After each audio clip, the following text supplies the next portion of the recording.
Kobbie Mainoo was finished. At 20 years old, one of England's most promising midfielders was being benched, reduced to sporadic minutes, experimented with in bizarre tactical positions. Ruben Amorim even tried playing him as a false nine, a deep-lying playmaker forced to play striker. By late 2025, Mainoo's rapid development had hit a wall. His confidence was shattered. His form was gone. And then Michael Carrick arrived. January 13th, 2026. Within weeks, Mainoo went from struggling for minutes to dominating Manchester City's midfield with 91.4% pass completion, to bossing Arsenal, to providing match-winning assists. What changed? Not his talent, not his work ethic, not his technical ability, the system. By the end of this video, you'll understand exactly how Carrick turned a struggling academy product into a midfield monster. You'll see the tactical blueprint that unlocked his world-class potential, and you'll discover why this transformation proves that great players need great systems to shine. But first, subscribe to Cyberboot right now, because we're about to break down one of the most dramatic player resurrections in modern football. Let's expose the truth behind Kobbie Mainoo's evolution. Kobbie Mainoo, 20 years old, Manchester United Academy graduate. In 2024, he was one of the most exciting young midfielders in world football. Technical ability beyond his years, vision, composure under pressure, the ability to control tempo like players twice his age. He looked like the future of Manchester United's midfield, the heir to the legendary names that had worn the shirt before him. But by late 2025, something had gone terribly wrong. His form had collapsed. His confidence was shattered. He was being benched regularly. And when he did play, he was being deployed in positions that made absolutely no sense. A creative, ball-dominant midfielder being asked to play as a false nine, a natural playmaker being forced to act as a reactive defensive destroyer. It was tactical confusion. It was mismanagement. It was a waste of one of England's brightest talents. And then on January 13th, 2026, everything changed. Michael Carrick was appointed interim manager, and within weeks, within games, Kobbie Mainoo looked like a completely different player, dominating Manchester City's midfield despite United being outpossessed 68% to 32%, bossing Arsenal with a 100% long pass accuracy and a match-winning assist, controlling games with the calmness of a veteran. The transformation was so dramatic, so complete, that it forced everyone to ask, what the hell happened? How does a player go from being benched and experimented with to becoming one of the best midfielders in the league in just a few weeks? The answer isn't magic, it's tactics. And today we're going to break down exactly what Carrick changed and why it worked so perfectly. Let's start with what went wrong under Ruben Amorim. Because to understand Mainoo's resurgence, you first need to understand why he struggled. Ruben Amorim arrived at Manchester United with a clear philosophy, a rigid system, a way of playing that had brought him success at Sporting CP, the 3-4-3. 3 centre-backs, 4 midfielders arranged as wing-backs and a double pivot, 3 attackers. On paper, modern, progressive, tactically sophisticated. But for Kobbie Mainoo, a complete disaster. Problem 1, bypassing the engine room. Amorim's build-up play relied heavily on centre-backs and wing-backs initiating attacks through preset passing patterns, and the ball would go from the goalkeeper to the centre-backs, then out to the wing-backs, then forward to the attackers.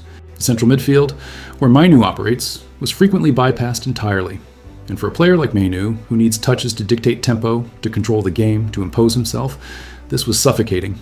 He wasn't getting the ball, he wasn't involved in build-up, he was standing in the middle of the pitch watching the game happen around him. You can't control a match you're not participating in.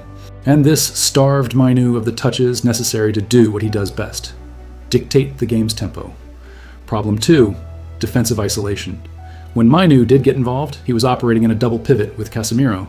And the problem wasn't Casemiro, the problem was the structure. In Amorim's 3-4-3, the 2 central midfielders are left covering vast areas of the pitch. Without proper spatial support from the wing-backs, who are often too high up the pitch, Mainoo and Casemiro were frequently outnumbered. 3 opposition midfielders pressing against 2 United midfielders. And when you're outnumbered, you can't play football. You're just reacting, defending, scrambling. This forced Mainoo, a natural playmaker, a creative midfielder, to act as a reactive defensive destroyer, chasing the ball, making desperate tackles, covering spaces instead of controlling them. This isn't what Mainoo is. This isn't his game. Problem 3, misplaced experiments. And then came the experiments. Amorim's frustration with Mainoo's adaptation culminated in reduced minutes and confusing tactical experiments. The most bizarre? Deploying Mainoo as a false nine, a 20-year-old deep-lying playmaker as a striker. This wasn't tactical innovation, this was desperation. And it proved one thing: Amorim didn't understand what Mainoo was, what he needed, how to use him. By late 2025, Mainoo's form had collapsed. His confidence was gone. His future at United looked uncertain. And then Carrick arrived. Now let me ask you, do you think Amorim was wrong to experiment? Or should managers stick to players' natural positions? Drop your answer in the comments, because this is the fundamental debate about player development. January 13th, 2026. Michael Carrick was appointed interim manager of Manchester United, and the trajectory of Kobbie Mainoo's season completely reversed, not over months, over weeks. Carrick immediately discarded Amorim's chaotic high press and rigid 3-4-3. He replaced it with a balanced 4-2-3-1, prioritizing two specific principles: tempo management and midfield security. Let me explain exactly what changed. Change 1. Positional security. Carrick tightened the team's spacing. What does that mean practically? It means the distance between United's defensive line, midfield line, and attacking line was compressed. Instead of huge gaps between the lines, which Amorim's system created, Carrick ensured players were close enough to support each other constantly. For Mainoo, this was transformative. He no longer had to make desperate, energy-draining sprints to cover open transitions. He wasn't chasing the ball across 40 yards of empty space anymore. Instead, he was tasked with defending specific zones. His job wasn't to chase the ball, it was to control his area of the pitch. This preserved his mental and physical sharpness for the later stages of matches. Instead of being exhausted by the 60th minute from constant sprinting, Mainoo had energy reserves to dominate the final 30 minutes. This is tempo management. This is intelligent use of a young player's stamina. Change. 2. Receiving on the half turn. In training, Carrick used his own experience, 12 years playing under Sir Alex Ferguson as one of the Premier League's best midfielders, to emphasize the mechanics of scanning and receiving. This is technical coaching at the highest level. Carrick taught Mainoo to constantly scan the pitch before receiving the ball. Look left, look right, check your shoulders, know where the pressure is coming from, and then, when the ball arrives, open your body to face forward instantly. Receive on the half turn. This single adjustment empowered Mainoo to break defensive lines with his first touch. Instead of receiving the ball with his back to goal, which forces you to turn, which gives defenders time to press, Mainoo now receives facing forward. Ready to pass, ready to drive, ready to progress the ball immediately. This made him United's primary progressor, the player who moves the ball from defense to attack, the player who breaks the lines, the player who dictates transitions. Change. 3. Winning the second phase. The new tactical directive was clear. Mainoo was not expected to rack up defensive actions deep in his own third. He wasn't supposed to be making 10 tackles per game. His role was to win the second phase of play and move the ball forward with purpose. What does second phase mean? It's the moment immediately after your team wins the ball back. The opponent has just lost possession. Their defensive shape isn't set. There's space to exploit. That's the second phase.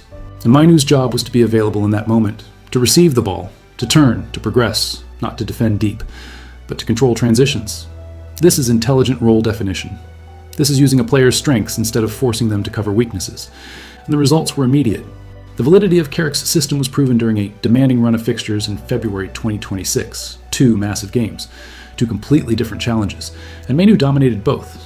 Against Pep Guardiola's Manchester City, United faced a team that held over 68% possession. City dominated the ball, they controlled territory, they pressed relentlessly, but Mainoo provided absolute stability in the moments United had the ball. The numbers tell the story: 51 touches. Second highest for United, behind only Bruno Fernandes. 91.4% pass completion rate. Let me explain why that pass completion rate is so important. When you're being outpossessed 68% to 32%, every time you lose the ball cheaply, you're inviting more pressure. You're giving City the ball back, you're allowing them to reset their press, you're defending again. But Mainoo ensured United did not surrender the ball cheaply in transition. Every pass was accurate, every touch was controlled, every decision was intelligent. This allowed United to dictate the flow despite the possession deficit. They didn't have the ball often, but when they did, they used it perfectly. And Mainoo was the reason why. If the City match proved Mainoo's defensive stability, the Arsenal match proved his attacking evolution. Mainoo elevated his output even further. 51 touches again. Consistency? 4 crucial ball recoveries. Winning the ball back in dangerous areas. 4 passes into the final third with 100% long pass accuracy. Every single long pass found its target. Perfect execution. And then came the defining moment. Mainoo secured a match-winning assist. How? By holding off markers in a tight space to launch a devastating counterattack. This is the complete midfielder. Defensive stability, progressive passing, physical strength, technical quality, match-winning contributions at 20 years old, against one of the best teams in the Premier League. This wasn't luck. This was systematic improvement under a manager who understood him. Now, let me ask you, is Mainoo already one of the best young midfielders in the world? Or does he still need to prove himself over a full season? Comment below, I want to hear your take on this. But here's what makes Mainoo's resurgence even more important. It's not just about him. Because Mainoo's return to form has triggered a multiplier effect across the entire Manchester United squad. Let me explain. Effect 1. Casemiro's stability. Casemiro looks significantly more stable when partnering with Mainoo. Why? Because he can focus purely on defensive positioning without being overexposed. Under Amorim, Casemiro was frequently isolated, outnumbered, exposed. But with Mainoo beside him, calmly retaining the ball, drawing opposition pressure, controlling transitions, Casemiro can do what he does best. Sit, screen, intercept, protect. He's not running 40 yards to chase the ball anymore, he's controlling his zone, and that makes him look like the Casemiro who won 5 Champions Leagues at Real Madrid. Effect 2. Bruno Fernandes's offensive output.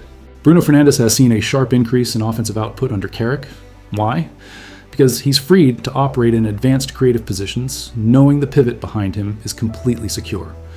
Under Amorim, Bruno had to drop deep constantly to help the midfield, to cover the gaps, to prevent the defense from being exposed.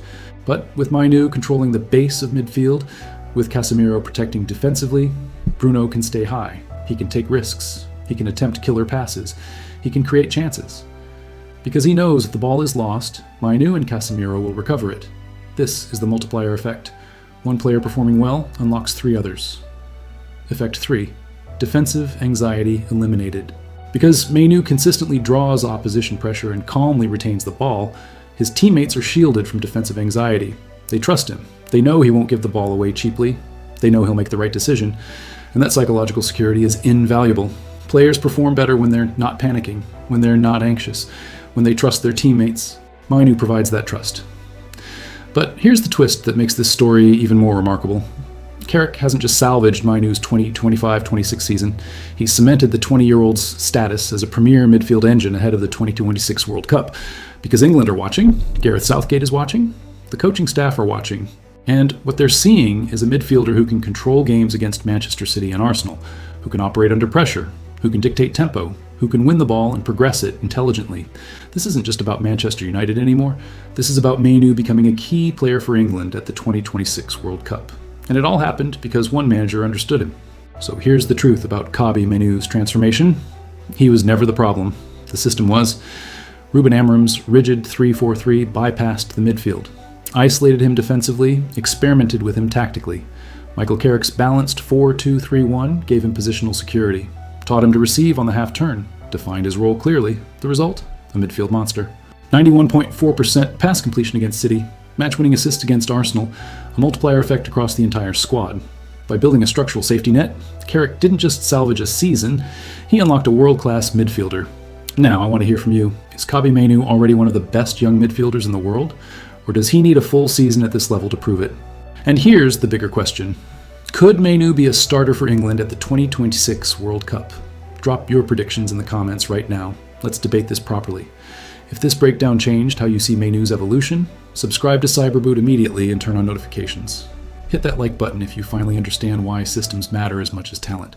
Share this with anyone who doubted Mainoo could become world class. This is Cyberboot. See you in the next one.